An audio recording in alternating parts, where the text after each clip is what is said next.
समय आया है पूरे देश में अपने अपनी पार्टी का जो एजेंडा है बाजू में रखकर हम सारे लोग इकट्ठा आकर वो जो आंदोलन चल रहा है उसका समर्थन करें।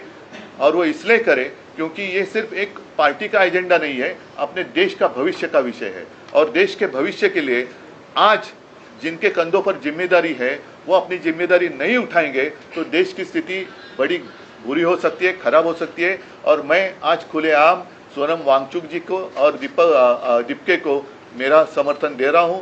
अगर जरूरत पड़े तो मैं भी दिल्ली जाऊंगा, लेकिन मैं आज आपके माध्यम से पूरे देश के जितने सारे राजनीतिक पार्टियां हैं उनको यही कह रहा हूं, आप जहां भी हो, जिस राज्य में हो, जिस शहर में हो, आप बाहर आइए और समर्थन के लिए कुछ ना कुछ जरूर करिए। पिछले कुछ दिनों से आप देख रहे हो एक विषय पर आंदोलन चल रहा है, लेकिन मुझे नहीं लगता सारे लोगों ने उसके ऊपर कुछ ध्यान दिया है। लेकिन विषय तो बहुत महत्वपूर्ण है, अपने देश की युवा का भविष्य उससे जुड़ा हुआ है। और वो जो विषय है स्वाभाविक है, नीट की जो एग्जाम थी उसके पेपर लीक के बारे में है। अभिजीत दीपके जो अमेरिका में रहते थे, अपनी पढ़ाई के लिए गए थे, उन्होंने वहां से आवाज उठाई, लेकिन हमारे देश में से किसी ने आवाज उठाई नहीं थी। वो अमेरिका छोड़कर यहाँ आए, आवाज उठाई, एक कॉकरोच जनता पार्टी नाम से उन्होंने एक आंदोलन शुरू किया। और आप देख रहे हो कि बहुत ही सपोर्ट सोशल मीडिया पर उनको मिल रहा है। आज मैं आपके साथ इसलिए बात कर रहा हूं क्योंकि पिछले 15 दिनों से सोनम वांगचुक जी वहां अनशन पर बैठे हुए हैं। दिन ब दिन उनकी तबीयत है वो कमजोर होती चली जा रही है। मैंने प्रयत्न किया, 4 दिन पहले अरविंद सावंत जी को मैंने वहां उनको मिलने के लिए भेजा था, और तब मैं स्वयं उनके साथ मैंने फ़ोन पर बात की थी, विनती की थी कि सोनम जी, आप जैसे लोगों की हमें और देश को जरूरत है, कृपा कर कर अनशन छोड़ो। लेकिन मानने के लिए तैयार नहीं। सरकार तो कुछ परवाह नहीं है, ना ही उनके साथ बात करने की कोशिश कर रही है, ना ही जो युवा है, बहुत सारे युवाओं ने खुदकुशी भी की है, लेकिन सरकार उनकी तरफ देखने के लिए भी तैयार नहीं है। और इसलिए मैं चाहता हूँ सांसद हैं, तीनों सांसद उस प्रोटेस्ट का हिस्सा बने। मेरे सांसद ही नहीं, मैं सारे सांसद जितने कितने 550 सबको मैं, और राज्यसभा के सबको मैं ये सवाल पूछ रहा हूं या रिक्वेस्ट कर रहा हूं। रिक्वेस्ट शब्द जरा अच्छा है कि अगर आप में जरा भी इंसानियत बाकी रही हो तो आप इस आंदोलन का समर्थन करें। येत्या 18 तारखेला नागपूरमध्ये हा कार्यक्रम होईल, जिथे मी स्वतः जाणार आहे। माझा प्रयत्न आहे की आता हिंदूंनी झोपून चालणार नाही, जागा झालं पाहिजे। आपल्या हिंदुत्वाचा, आपल्या हिंदू धर्माचा दुरुपयोग करून जर लुटण्याचा कार्यक्रम कोणी करत असेल तर त्यांना आता त्यांची जागा दाखवण्याची वेळ आलेली आहे। एकूणच काय की सध्या देशामध्ये फार विचित्र परिस्थिती आहे। मी मागेही बोललो होतो, कदाचित तुमच्याशीच बोललो होतो का आणखीन कुठे बोललो होतो कल्पना नाही मला, पण बऱ्याच वर्षानंतर देशात आणि महाराष्ट्रामध्ये विरोधी पक्षाला प्रचंड काम आहे। कारण जिथे बोट दाखवू तिथे भ्रष्टाचार चाललेला आहे। रस्त्यावरती खड्डे आहेत, पण रस्ते करणाऱ्यांचं ज्यांचं काम आहे ते गडकरी साहेब इथेनॉलवरती बोलतायत। तर एकूणच काय की अंधाधुंद कारभार सुरू आहे। आणि म्हणून मग मी असं ठरवलं की प्रत्येक वेळेला एकाच विषयासाठी प्रेस कॉन्फरन्स घ्यायची। आणि आज मी जो विषय घेतलेला आहे हा विषय साधारणतः गेले किमान महिनाभर चालू आहे, पण दुर्दैवाने म्हणावा तसा तो लोकांपर्यंत जरी पोचला असला तरी लोकभावना त्याच्यावरती व्यक्त होत नाहीयेत। आणि तो विषय म्हणजे दिल्लीमध्ये जंतर मंतर येथे आपल्या अभिजीत दीपके यांनी जो विषय उचलला तो अनेक युवकांच्या किंवा मी तर म्हणेन देशातल्या प्रत्येक युवकाच्या भवितव्याचा विषय आहे। नीट परीक्षेचे पेपर फुटले, त्याच्यानंतर अनेक विद्यार्थ्यांनी आत्महत्या केल्या, कोणी त्याच्याकडे लक्ष दिलेलं नाहीये। सरकारला वेळ नाहीये, सत्ताधारी पक्षाला इतर पक्ष फोडाफोडीमध्ये जास्त रस आहे, पण जिथे देशाचं नशीब फुटतंय, विद्यार्थी आत्महत्या करतायत, त्यांच्याकडे लक्ष द्यायला त्यांना वेळ नाहीये। आणि मी आजची जी पत्रकार परिषद घेतलेली आहे ती त्या आंदोलनाला आणि सोनम वांगचुक यांना पूर्ण पाठिंबा जाहीर करण्यासाठी मी ही प्रेस कॉन्फरन्स घेतलेली आहे। सोनम वांगचुक एक मला येऊन भेटून गेले गेल्या महिन्यामध्ये. नेहमी मला त्यांच्याबद्दल एक आदर राहिलेला आहे. त्यांच्या खरं म्हटलं तर बुद्धिमत्तेचा देशाने उपयोग करून घ्यायला पाहिजे, पण अशाही व्यक्तीला देशद्रोही ठरवून तुरुंगात टाकलं जातं. आज ती व्यक्ती तिकडे आमरण उपोषणाला बसलेली आहे. दिवसागणिक त्यांची तब्येत खालवत चाललेली आहे. 16 दिवस झाले. मी एक 4 दिवसापूर्वी मुद्दामून अरविंद सावंत यांना त्यांच्या भेटीसाठी पाठवलं होतं. मी फोनवरून त्यांना विनंती केली की सोनमजी, तुम्ही प्राणांतिक उपोषण करू नका, कारण तुमच्यासारख्या व्यक्ती या देशाला पाहिजेत आणि सरकारला काय पडलेलं नाही. अशा एक एक व्यक्ती जर आपणहून जात असतील तर सरकारला ते हवंच आहे असं नाईलाजाने मला म्हणावं लागतंय. आज कोणाच्या लक्षात असेल किंवा नसेल, 2018 साली JD अगरवाल ह्यांनी गंगेसाठी आमरण उपोषण केलं होतं. मला वाटतं 115 दिवसाचं उपोषण होतं. काय होतं त्यांच्या उपोषणाचा विषय? स्वतःसाठी काय मागत होते का? तर गंगेमध्ये जे काय सगळं बट्ट्याबोळ झालेला आहे गंगेचा, त्याबद्दल त्यांनी त्या उपोषण केलं होतं. त्यांनी प्राण सोडला. कोणी त्याची तशी म्हणावी तशी दखल घेतली नाही. गंगेत अजूनही त्याच्यानंतर कोरोना आला, गंगेमध्ये मृतदेह सोडले गेले, सगळा बट्ट्याबोळ चाललेला आहे. आणि आज देखील सोनम वांगचुक यांची प्रकृती ही दिवसागणिक खालवत चाललेली आहे. मी तर म्हणेन, आज आता असा एक क्षण आलेला आहे, जरी मी या एका विषयासाठी प्रेस कॉन्फरन्स घेत असलो तरी सगळ्या जणांनी सगळे विषय घेण्याची आवश्यकता आहे असं नाही. मात्र एखादा विषय जरूर असा असायला पाहिजे की त्याच्यावरती देशातल्या सर्व राजकीय पक्षांनी एकत्र यायला पाहिजे. मी अजूनही तिथे कोणी पक्षाचे झेंडे घेऊन जावे या मताचा नाही आहे, कारण अभिजित दिपके हा युवक देशातल्या युवकांचा आवाज तिकडे उठवतोय आणि हे युवक जे आहेत हे सुशिक्षित आहेत.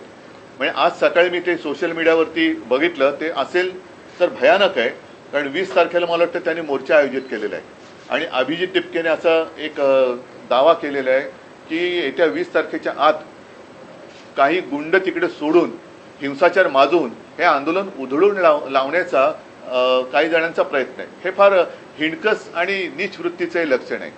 एकूणच सोनम वांगचुक आहेत, अभिजित दिपके आहे आणि सगळे जे काही युवक आहेत हे कोणासाठी लढत आहेत? देशातल्या सर्व युवकांनीच नव्हे तर त्यांच्या पालकांनी सुद्धा जागं झालं पाहिजे की अरे, आत्महत्या करणारा हा जरी त्यांचा मुलगा होता किंवा त्यांची मुलगी होती, पण कदाचित उद्या आपल्यावरती वेळ येऊ शकते. हा विषय राजकीय पक्षाचा नाही आहे, राजकारणाचा विषय नाही आहे, हा देशाचा विषय आहे. आणि त्यासाठी मला असं वाटतं देशभर काही ना काहीतरी आता मी म्हणेन मग प्रत्येक राजकीय पक्षाने देशभरामध्ये आपापल्या राज्यामध्ये त्यांच्या समर्थनार्थ काहीतरी केलं पाहिजे. कारण देश जोपर्यंत जागा होत नाही तोपर्यंत या बेफिकीर सत्ताधाऱ्यांना त्यांची जागा कळणार नाही. काय मागतात सोनम वांगचुक? काय सरकार त्यांच्याशी जाऊन बोलले तरी का? मला आठवतंय जेव्हा अण्णा हजारे तिकडे उपोषणाला बसले होते तेव्हा सुषमा स्वराज यांनी एक भाषण केलं होतं. ते भाषण आजही उपलब्ध असेल.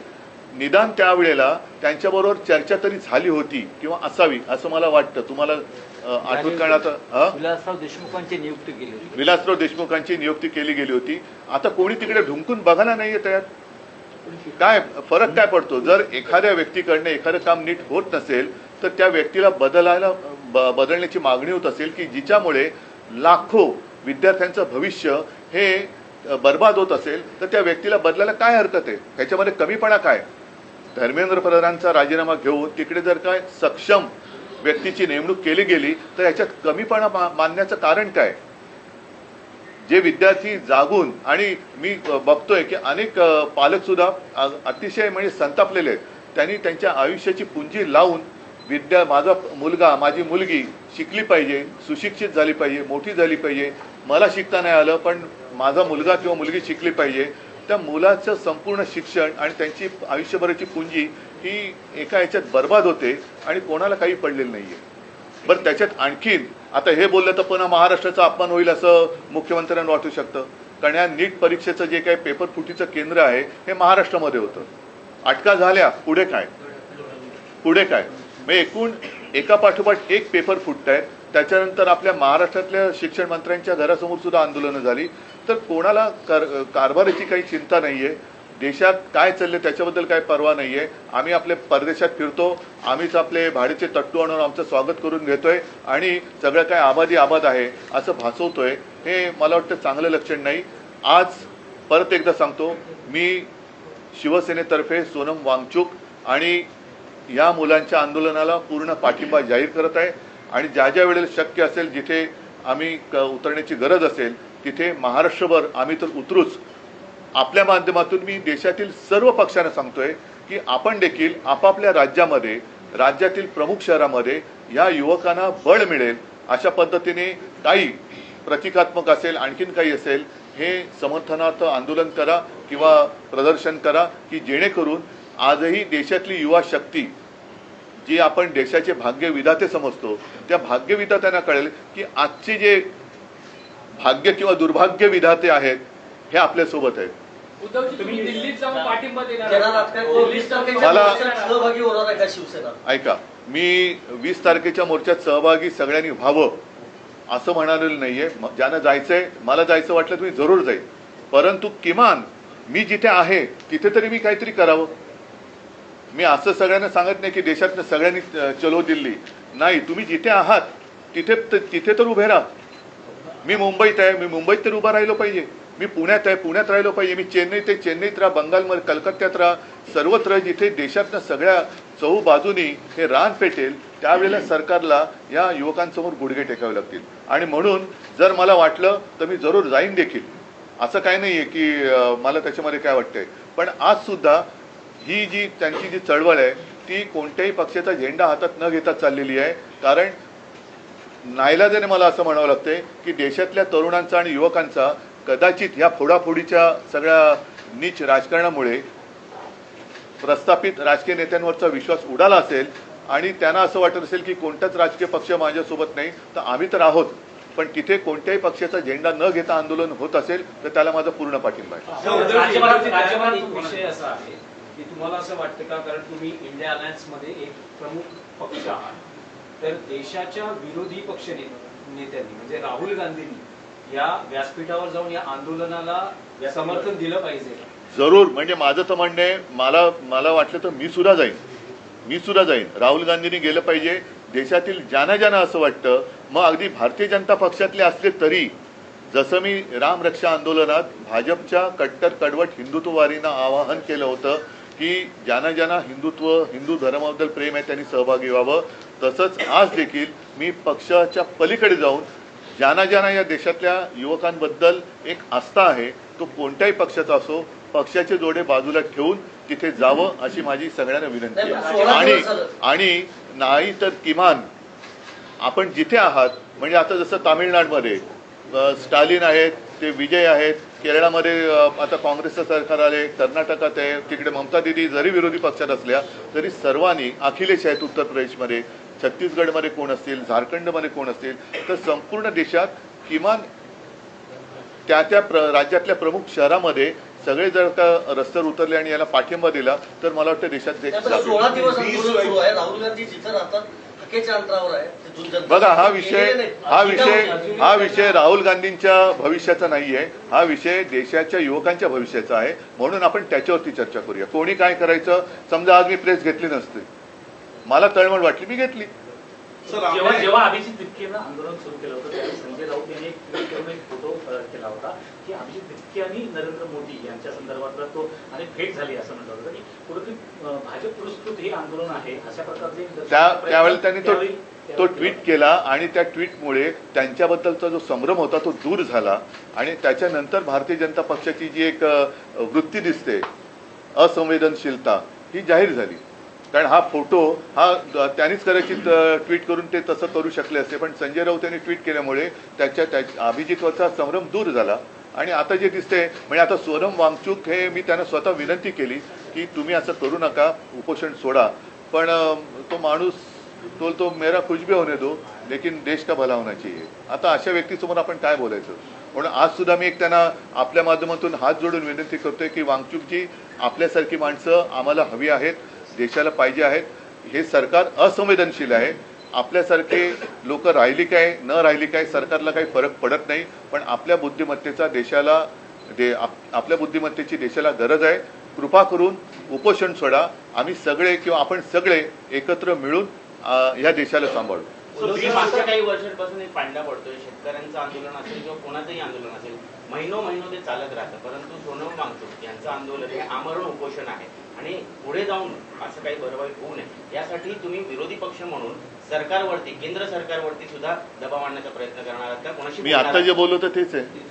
नाही, मग अधिवेशन जे चालू होते, संसदेचं अधिवेशन 20 सुरू होते. तारखेला पार्लमेंटच्या पहिल्याच दिवशीचा विषय पार्लमेंटला घेतला. आज पार्लमेंट सुरू होतोय. मग खासदारांची काय भूमिका? 20 तारखेला आमचे खासदार तर या विषयावरती दणानून सोडतीलच, संसद दणानून सोडतील. पण त्यावेळेला राहुलजींना सुद्धा मी विनंती करतोय, सर्व पक्षाच्या खासदारांना सांगतोय, अगदी भारतीय जनता पक्षाच्या खासदारांना सांगतोय की तुमच्यात जर माणुसकीचा एखादा अंश शिल्लक असेल तर ह्या आंदोलनात सहभागी व्हा.